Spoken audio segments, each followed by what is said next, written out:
All right, Land was slaughtered by Roald Dahl. Copyright date 1953. Okay, should you write down the date? Yeah. Is that always important in a story to know when it was published? Absolutely. Okay.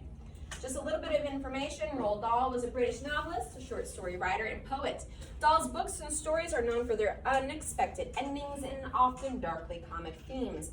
In this short story, Dahl describes a woman's reaction when her husband comes home with surprising news. So 1953, let's pause and think. What were women's roles back then in 1953? Cook. Cook. Stay in the kitchen. Housewife. Stay in the kitchen. Take care of the kids. So as far as levels go, where were they in level compared to their husband? Low. Very low. They were subservient to their husband, okay? Husband was the boss of the house. They listened to him. That's important to know as we move forward with the story because you'll find out how ironic that is, okay? Everybody ready? Let's go. The room was warm and clean. The curtains drawn, the 2 table lamps alight. That's your first talk of light. Box it. Draw a light bulb next to it. The 2 table lamps were alight. If you know anything about table lamps, it's a nice soft glow, right? Okay. Hers and the one by the empty chair opposite. On the sideboard behind her, 2 tall glasses, soda water, whiskey. Fresh ice cubes in the thermos bucket. Mary Maloney was waiting for her husband to come home from work. Now and again, she would glance up at the clock, though without anxiety, merely to please herself with the thought that each minute gone by it neared the time that he would come home. There was a slow smiling air about her and about everything that she did. The drop of a head as she bent over her sewing was curiously tranquil. Her skin, for this was her 6th month with child, had acquired a wonderful translucent quality. The mouth was soft and the eyes, in their new placid look, seemed larger and darker than before. Full stop. What is she? Pregnant. Yep. She's pregnant. How do you know? She's doing 6 months with child. 6 months with child is a euphemism for she's pregnant. When the clock said 10 minutes to 5, she began to listen, and a few minutes later, punctually as always, she heard the tires on the gravel outside and the door slamming, the footsteps passing to the window, the key turning in the lock. She laid aside her sewing, stood up, and went forward to kiss him as he came in. "Hello, darling," she said. "Hello, darling," he answered. She took his coat and hung it in the closet, and then she walked over and made the drinks, a strong one for him and a weak one for herself. And soon she was back again in her chair with the sewing, and he in the other opposite, holding the tall glass with both hands, rocking it so the ice cubes tingled against the side. Okay, so what's taboo about what we just read? What does that mean? Drinking alcohol while pregnant. Drinking alcohol while pregnant. Are women allowed to do that today? No. No, there's signs everywhere you go. Don't do it, okay? So, why do we write down copyright dates? So we know what year it is. Well, so we understand the context. Do you think in 1953 they had the scientific advances to understand that alcohol was bad for fetuses? No, okay? So she's not doing anything wrong at this time and age because she did not understand, okay? Okay. For her, this was always a blissful time of day. She knew he didn't want to speak much until the first drink was finished, and she on the other side was content to sit quietly, enjoying his company after the long hours alone in the house. She loved to luxuriate in the presence of this man and to feel almost as a sunbather feels the sun, the warm male glow that came out of him to her when they were alone together. She loved him for the way that he sat loosely in a chair, for the way that he came in the door and moved slowly across the room with long strides. She loved the intent, faraway look in his eyes when they rested on her, the funny shape of the mouth, and especially the way that he remained silent about his tiredness, sitting still with himself until the whiskey had taken some of it away. How does she feel about this man? She likes him a little, I think. How does she feel about this man? Why? She loves him. She's in absolute love with this man, okay? Is it an obsessive love? No. It's not like The Chaser, right? It's not like, who was he talking to? Was there a girl there? Okay? Is someone else making you smile? It's not that kind of love. This is true, heartfelt emotion where she loves this man entirely and deeply, okay? I don't know if she really likes him. Tired, darling? Yes, he said. I'm tired. And as he spoke, he did an unusual thing. He lifted his glass and drained it in one swallow, although there was still half of it, at least half of it left. She wasn't really watching him, but she knew what he had done because she heard the ice cubes falling back against the bottom of the empty glass when he lowered his arm. He paused a moment, leaned forward in the chair, and then he got up and went slowly over to fetch himself another. I'll get it, she cried, jumping up. Okay, so the moment that he puts his glass down, what does she hear? Ice cubes. That's her clue to do what? Go get it. Go get him a new one, because what's her job? Housewife, keeping him happy, okay? And so whenever she jumps up and she's like, oh, I'll go get it, because he was gonna go get it himself, does she feel startled? Or feels like useless. She feels useless, okay? Can you see that mood has shifted just a little bit here? Yeah. He's done an unusual thing. He chugs the drink, and then he gets up to get himself a drink. What is going on here? Sit down, he said. When he came back, she noticed that the new drink was dark amber with a quantity of whiskey in it. Darling, shall I get your slippers? No. She watched him as he began to sip the dark yellow drink, and she could see little oily swirls in the liquid because it was so strong. I think it's a shame, she said, that when a policeman gets to be as senior as you, they keep him walking about on his feet all day long. He's a what? Circle that. He didn't answer, so she bent her head again and went on with her sewing, but each time he lifted the drink to his lips, she heard the ice cubes clinking against the side of the glass. What's going on here? What is Doll doing? Creating a mood. He's creating a mood. He's building suspension here based on how she's reacting, based on the noises that she's hearing. Every time he puts that down, she hears it and she tenses up a little bit, right? It bothers her that she's not allowed to go refill that glass. And also when he comes back, what does she notice about the drink? It's stronger. It's stronger, okay? This is odd. This is weird behavior. Darling, she said, would you like me to get you some cheese? I haven't made any supper because it's Thursday. No, he said. If you're too tired to eat out, she went on, it's still not too late. There's plenty of meat and stuff in the freezer. We can have it right here and not even move out of the chair. Her eyes waited on him for an answer, a smile, a little nod, but he made no sign. Anyway, she went on, I'll get you some cheese and crackers first. I don't want it, he said. She moved uneasily in her chair, the large eyes still watching his face. But you must eat. I'll fix it anyway, and then you can have it or not as you like. She stood up and placed her sewing on the table by the lamp. Sit down, just for a minute. Sit down. It wasn't until then that she began to get frightened. Do you understand why she's frightened? Yeah. How is he talking to her? Aggressive. Aggressively, with anger. He's being short with her, okay? Go on. Sit down, he said.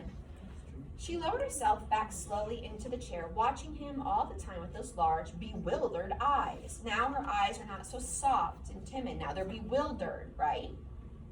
He had finished the second drink and was staring down into the glass, frowning. Listen, I've got something I have to tell you. What is it, darling? What's the matter? He had now become absolutely motionless, and he kept his head down so the light from the lamp beside him fell across his upper part of his face, leaving the chin and the mouth in shadow. She noticed there was a little muscle moving near the corner of his eye. What's going on with the light there? Obscuring his face. It's obscuring his face. She can see his eyes, but not his mouth and his chin. I would underline that. I draw a light on that. This is going to be a bit of a shock to you, I'm afraid, he said, but I've thought about it a good deal, and I decided the only thing to do is just tell you right away. I hope you won't blame me too much. And he told her. It didn't take long, 4 or 5 minutes at most, and she sat very still through it all, watching him with a kind of dazed horror as he went further and further away from her with each word. So there it is, he added, and I know it's kind of a bad time to be telling you, but there simply wasn't any other way. Of course, I'll give you money and see that you're looked after, but there needn't really be any fuss. I hope not anyways. It wouldn't be very good for my job. Her first instinct was not to believe any of it, to just reject it all. It occurred to her that perhaps he hadn't even spoken, that she herself had imagined the whole thing. Maybe if she just went on about her business and acted as though she hadn't been listening, and then later, when she sort of woke up again, she might find that none of it had ever happened. I'll get you supper, she managed to whisper, and this time he did not stop her. When she walked across the room, she couldn't feel her feet touching the floor. She couldn't feel anything at all, except a slight nausea and a desire to vomit. Everything was automatic now. Down the steps to the cellar, the light switch, the deep freeze, the hand inside the cabinet, taking hold of the first object it met. She lifted it out, looked at it. It was wrapped in paper, So she took the paper, so she took off the paper and looked at it again. A leg of lamb. All right then, they would have lamb for supper. So she's just on autopilot right now at this point in time, right? She walks downstairs, turns on the light, goes to the cabinet, pulls out the leg of lamb, okay? So what's kind of going on in her brain? She's like thinking. Fighting herself. She's fighting herself. She's she's trying not to think about what's going on, right? Like whatever it was, yeah, post-traumatic like stress disorder here, right? That's essentially like she's kind of lost contact with all reality, okay? She's just on autopilot. I'm going to do what I have to do to survive. You need to note that right there. Note it. Noted, yeah. Survival mode, autopilot. All right, then they would have lamb for supper. She carried it upstairs, holding the thin bone end of it with both of her hands. And as she went through the living room, she saw him standing over by the window with his back to her, and she stopped. For God's sake, he said, hearing her but not turning around, don't make supper for me, I'm going out. At that point, Mary Maloney simply walked out behind him, and without any pause, she swung the big frozen leg of lamb high in the air and brought it down as hard as she could on the back of his head. She might as well have just hit him with a steel club. She stepped back a pace, waiting, and the funny thing was that he remained standing there for at least 4 or 5 seconds, just gently swaying. And then he crashed to the carpet. The violence of the crash, the noise, the small table overturning, helped bring her out of her shock. She came out slowly, feeling cold and surprised, and she stood there for a while, blinking at the body, holding the ridiculous piece of meat tight with both hands. All right, she told herself. So I've killed him. Good. Yes, Mrs. Bedwell. The thing I told you a while ago, Uh-huh. and I missed it the first time I read it, yeah, she took the paper off. She did take the paper off. Yep. I caught that too, because the whole time I'm like, she's so right. That was a piece that he missed, but he didn't even miss that part. Right. Okay, so she's just, okay, now I've killed him, right? All right. I do want to point out, it doesn't outright say this, but they talked a little bit about what was on the table at the beginning of the story. What was on the table? 2 lamps, right? Glasses and 2 lamps. Now the tables have been overturned, right? What do you think's happened to the lamps? They're broke. Okay, what do you think the lamps symbolize? Their relationship. Their relationship, right? Okay, so right up there where it says the small table overturning, I want you to go ahead and circle that. That's an inference that you're going to have to make right there, that soft, glowing, beautiful light that they were basking in is now gone. Did any of you see that coming? No. Oh, look. I love it. I love this story. Based off the way that You have read it? described the story, I went, well, that's about to happen. So literally, a lamb to slaughter. Not metaphorically. You see what I did there? I threw you off, and I'm like, oh, look at this idiom. But I mean, Yeah, I can't see The that. lamb is slaughtered Oh, here. never mind, got it. got it? Yep. Okay. Oh, It was wow. extraordinary. Hold on. Hey, I've got to go so we can finish it this hour. It was extraordinary now how clear her mind became all of a sudden. She began thinking very fast. As the wife of a detective, she knew quite well what the penalty would be. That was fine. It made no difference to her. In fact, it would be a relief. On the other hand, what about the child? What were the laws about murderers with unborn children? Did they kill them both, mother and child, or did they wait until the 10th month? What did they do? Mary Maloney didn't know, and she certainly was not prepared to take a chance. She carried the meat into the kitchen, placed it in a pan, turned the oven on high, and shoved it inside. And then she washed her hands and ran upstairs to the bedroom. She sat down before the mirror, tidied her hair, touched her lips and face. She tried a smile. It came out rather peculiar. She tried again. Hello, Sam, she said brightly, aloud. The voice sounded peculiar, too. What does peculiar mean? Different. Strange, unusual, different. I want some potatoes, please, Sam. Yes, and I think a can of peas. Well, that was better. Both the smile and the voice were coming out better now. She rehearsed it several times more, and then she ran downstairs, took her coat, went out the back door, down the garden, and into the street. What is she doing? Running. Committed suicide. Yeah, she's not story. She's making a cover story. She's creating an Alibi. alibi. She's creating an alibi here, okay? She knows whenever she looks in the mirror and she's talking to herself, right? Like, oh, that doesn't sound right. Oh, that face isn't right, okay? So she practices it over and over again until it comes out naturally. Think of this woman, guys. what all she's been through already. Like we meet her, she's in love, she's obsessed with her husband, okay? And then she goes to like this automatic, like, this is what I have to do. She kills him, and now she's like, oh, and now I have to create an alibi. How often, has she changed immensely already? Yes. Look at all the different things she's done to change so far. Hold on one second, I gotta try to get through this. It wasn't 6 o'clock yet, and the lights were still on in the grocery shop. Hello, Sam, she said brightly, smiling at the man behind the counter. Why, good evening, Mrs. Maloney. How are you? I want some potatoes, please, Sam. Yes, and I think a can of peas. The man turned and reached up behind him on the shelf for the peas. Patrick's decided he's tired and he doesn't want to eat out tonight. We usually go out on Thursdays, you know, and now he's caught me without any vegetables in the house. Well, then how about some meat, Mrs. Maloney? No, I've got meat, thanks. I've got a nice leg of lamb from the freezer. Oh, I don't much like cooking it frozen, Sam, but I'm taking a chance on it this time. You think that it's going to be all right? Personally, I don't believe it makes any difference. You want these Idaho potatoes? Oh, yes, that will be fine. 2 of those. Anything else? The grocer cocked his head on one side, looking at her pleasantly. How about afterwards? What you going to give him for afterwards? Well, what would you suggest, Sam? The man glanced around at his shop. How about a nice big slice of cheesecake? I know that he likes that. Perfect. He loves it. And when it was all wrapped and she had paid, she put on her bright smile and she said, Thank you, Sam. Good night. Good night, Mrs. Maloney, and thank you. And now, she told herself, while I read this, I want you to listen to how it's coming out, how it's just rambling, and how that symbolizes her thought process, okay? Even the punctuation, it just goes and goes and goes, okay? And now she told herself as she hurried back, all she was doing now, she was returning home to her husband, and he was waiting for his supper, and she must cook it good, and make it as tasty as possible, because the poor man was tired, and if when she entered the house, she happened to find anything unusual or tragic or terrible, well then, naturally it would be a shock, and she would become frantic with grief and horror. Mind you, she wasn't expecting to find anything. She was just going home with the vegetables. Mrs. Patrick Maloney, going home with the vegetables on Thursday evening to cook supper for her husband. That's the way, she told herself. Do everything right and natural. Keep things absolutely natural, and there will be no need for any acting at all. Therefore, when she entered the kitchen by the back door, she was humming a little tune to herself and smiling.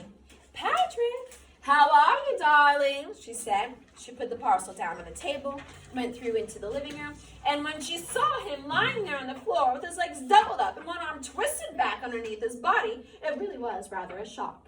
All the old love and longing for him welled up inside of her, and she ran over to him, knelt down beside him, and began to cry her heart out. It was easy, no acting necessary. A few minutes later, she got up and went to the phone. She knew the number of the police station, and when the man on the other end answered, she cried to him, Quick! Please come quick! Patrick's dead! Who's speaking? Mrs. Maloney! Mrs. Patrick Maloney! You mean Patrick Maloney's dead? I think so. He's lying on the floor, and I think that he's dead. Be right over, the man said. The car came quickly, very quickly. And when she opened the front door, the 2 policemen walked in. She knew them both.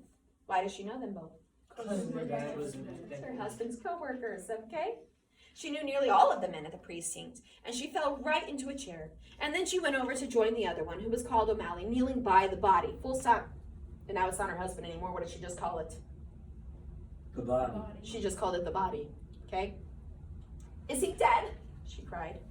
I'm afraid he is. What happened? Briefly, she told her story about going out to the grocer and coming back to find him on the floor. While she was talking, crying and talking, Noonan discovered a small patch of congealed blood on the dead man's head. He showed it to O'Malley, and he got up at once and he hurried over to the phone. Soon, other men began to come into the house.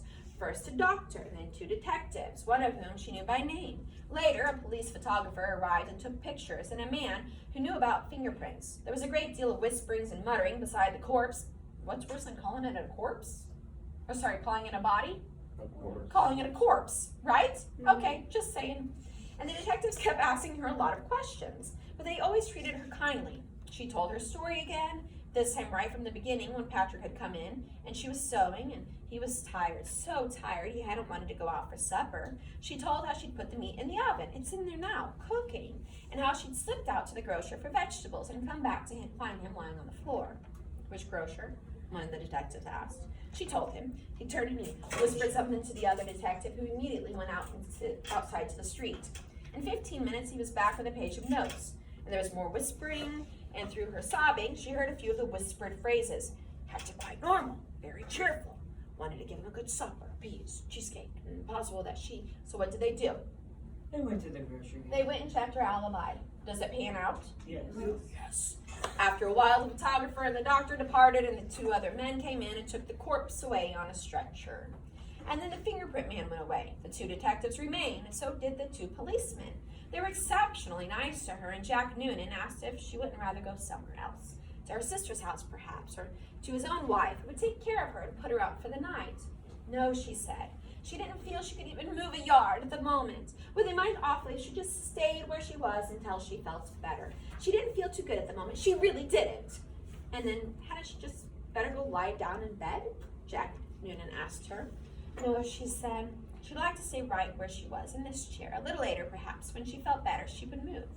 So they left her there while they went about their business, searching the house. Occasionally, one of the detectives would ask another question. Sometimes Jack Noonan spoke to her gently as he passed by.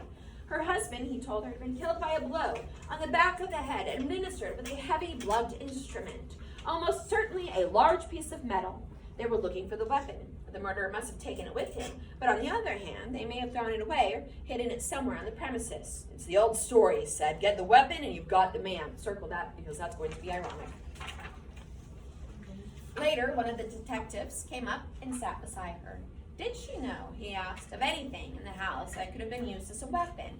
Would she mind having a look around to see if anything was missing? A very big spanner, for example, or a heavy metal vase.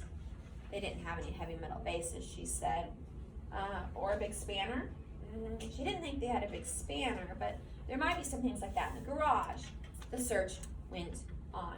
She knew that there were other policemen in the garden all around the house. She could hear the footsteps in the gravel outside, and sometimes she saw a flash of torch through the chink in the curtains.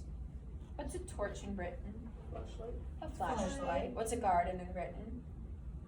Backyard. Backyard. Okay. So know those two things whenever you read that sentence. So, have you ever been inside and it's dark and through the blinds you can see light moving? Yes. What's that feeling you have? Scared? Nervous. If nothing else, nervous, a Just little nervous. unsettling, right? Like, Yeah. what's going on out there, right? It's nighttime, there's light, why is there light? Why is there light? Who's out there? What's going Wait, where on? did she put the pizza? Like, whatever she had. She cooked it. She had put it in the oven. There There's is no no way. fingerprints. There's no fingerprints with Okay. DNA to track. So, anyways, back to the light issue. Does that kind of tell you a little bit about the tone here? Whenever you're seeing the light through the curtains, okay? All right, make sure you underline that. It began to get late. Nearly 9, she noticed by the clock on the mantel. The 4 men searching the room seemed to be growing weary, a trifle exasperated. Jack, she said, the next time Sergeant Noonan went by, would you mind giving me a drink? Sure, I'll give you a drink. You mean this whiskey? Yes, please, but just a small one. It might make me feel better. He handed her the glass. Why don't you have one yourself, she said. You must be awfully tired. Please do. You've been very good to me. Well, he answered, it's not strictly allowed, but I might take just a drop to keep me going. One by one, the others came in and were persuaded to take a little nip of whiskey. They stood around rather awkwardly with the drinks in their hands, uncomfortable in her presence, trying to say consoling things to her. Sergeant Noonan wandered into the kitchen, came out quickly, and he said, Look, Mrs. Maloney, you know that oven of yours is still on and the meat is still inside? Oh, dear me, so it is. I better turn it off for you, hadn't I? Will you do that, Jack? Thank you so much. When the sergeant returned the second time, she looked at him with her large, dark, tearful eyes. Again, remember how her eyes are changing through this story also? Yes. Jack Noonan, she said. Yeah. Would you do me a small favor, you and these others? Well, we can try, Mrs. Maloney. Well, here you all are, good friends of dear Patrick's too, and helping to catch the man who killed him. You must be terrible hungry by now because it's long past your supper time, and I know Patrick would never forgive me, God bless his soul, if I allowed you to remain in this house without offering you decent hospitality. Why don't you eat up that lamb that's in the oven? It'll be cooked right by now. Wouldn't dream of it, Sergeant Noonan said. Please, she begged, please eat it. Personally, I couldn't touch a thing. Certainly not what's been in the house when he was here, but it's all right for you. It'd be a favor to me if you would just eat it all up, and then you can go on with your work again afterwards. There was a good deal of hesitating among the 4 policemen who were clearly hungry, and in the end, they were persuaded to go into the kitchen and help themselves. The woman stayed where she was, listening to them, speaking among themselves, their voices thick and sloppy because their mouths were full of meat. Have some more, Charlie? No, better not finish it. She wants us to finish it. She said so. Be doing her a favor. Okay, then, give me some more. That's a hell of a big club that guy must have used to hit poor poor Patrick, one of them was saying. The doc says his skull was smashed all to pieces, just like from a sledgehammer. Well, that's why it ought to be easy to find. That's exactly what I say. Whoever done it, they're not going to be carrying around a thing like that with them longer than they need to. One of them belched. Personally, I think it's right here on the premises. Probably right under our very noses. What'd you think, Jack? And in the other room, Mary Maloney began to giggle. Ironic.